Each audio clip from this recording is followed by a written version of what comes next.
सदर ट्रंप ने जंगबंदी की कोई डेडलाइन तय नहीं की। अमरीका मुज़ाकरात ते ईरान के जवाब का इंतजार कर रहा है। ईरान को चाहिए कि अफसरदा यूरेनियम अमरीका के हवाले करे। तर्जमान व्हाइट हाउस कैरोलिन लीविट की मीटिंग नाल गलबात आखिया अमरीका दी शराइत विच नरमी नहीं होगी। ईरान के 2 जहाज तहवील विच लेना जंगबंदी की खिलाफ वर्जी नहीं। सदर ट्रंप जो बेहतर समझणगे वो ईरान नाल जंग की टाइमलाइन देणगे।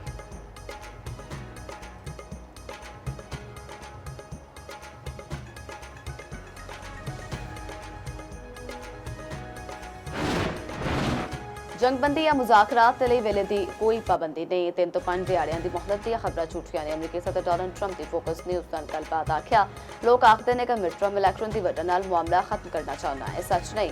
न्यूयॉर्क पोस्ट रिपोर्टर नाल गलबात विच आखिया ईरान के नाल मुज़ाकरात का दूजा दौर जुम्मे नूं हो सकता है। ईरान के नाल मुज़ाकरात के दूजे दौर के लिए चंगी खबर है।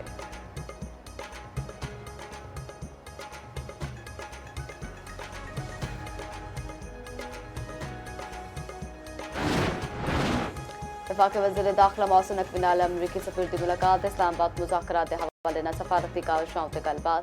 मोहसिन नकवी ने जंगबंदी विच तोसी ते अमरीकी सदर के इकदाम दोहराया। तनाज़े दे देर बहाल सफारती चैनल्स के तसलसल की जरूरत पर जोर। नैटली बेकर के खिते विच क़याम अमन लई पाकिस्तान की तामीरी किरदार नूं सराहया गया।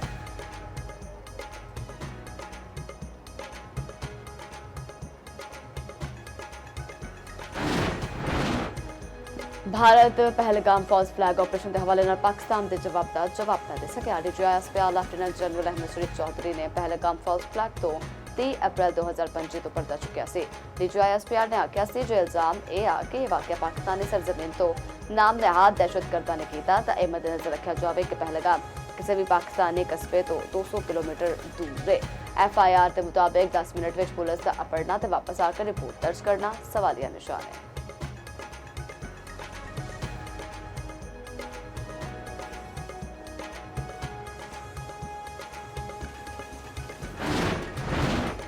पहलगाम फॉल्स फ्लैग ऑपरेशन के बाद भारतीय मुसलमानों पर जुल्म के इंतहा मोदी राष्ट्र भारत मुसलमानों ने गैर महफूज मुल्क साबित कर दिता। मुसलमानों के खिलाफ इंसानी हकूक के संगीन खिलाफ वर्जियां जारी। बूदी मीडिया मुसलमानों मदद दुश्मन करार देने मसरूफ है। इकलतां की इबादत गाहां ते दुकानां नूं बेदर्दी दे नाल मिसमार किया जा रहा है।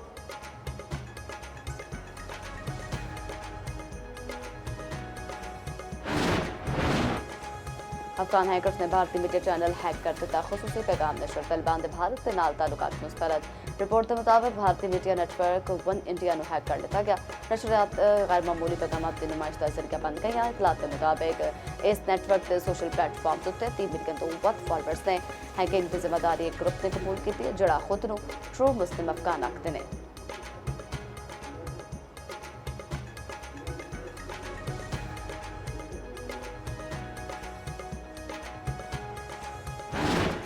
अज़मा वफा दे पेकर ते जज्बा शहादत ना सरशार जवाना दे ना शानदार नगमा जारी। वतन दी खातर नगमे दे विच आवाम दा बहादुर शोहदा खराज अकीदत पेश। मारका हक दे शेर दिल हीरोज़ दी जुरत बहादुरी दी भरपूर अकासी।